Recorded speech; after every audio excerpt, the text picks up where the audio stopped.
السلام علیکم ورحمۃ اللہ وبرکاتہ۔ آج میں طہارت سے متعلق کچھ باتیں بیان کروں گی۔ سب سے پہلے یہ طہارت ہے کیا چیز؟ طہارت سے مراد ہے پاکی۔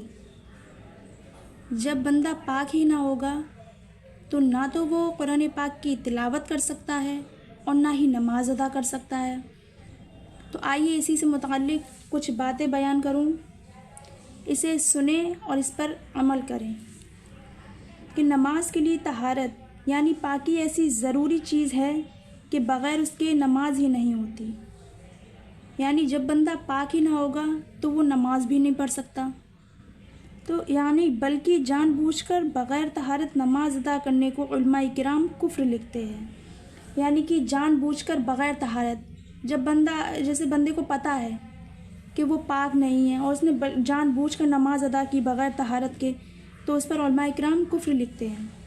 حضور اقدس صلی اللہ تعالیٰ علیہ وسلم فرماتے ہیں کہ جنت کی کنجی نماز ہے اور نماز کی کنجی طہارت ہے، یعنی پاکی ہے۔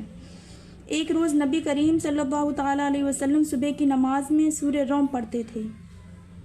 انہیں قرات میں شبہ پڑا، یعنی کہ شک ہوا کہ بعد نماز ارشاد فرمایا، کیا حال ہے ان لوگوں کا جو ہمارے ساتھ نماز تو پڑھتے ہیں مگر اچھی طرح سے طہارت نہیں کرتے۔ یعنی کہ ہمارے ساتھ نماز تو ادا کرتے ہیں لیکن اچھی طرح سے وہ پاکی نہیں کرتے۔ انہی کی وجہ سے امام کی قرات میں شبہ پڑتا ہے، یعنی شک ہوتا ہے۔ تو جب بغیر کامل طہارت نماز پڑھنے کا وبال یہ ہے، یعنی جب اچھی طرح سے کامل طہارت نہیں کیا، یعنی بغیر کامل طہارت نماز پڑھنے کا وبال یہ ہے، تو بے طہارت نماز پڑھنے کی نحوست کا کیا پوچھنا۔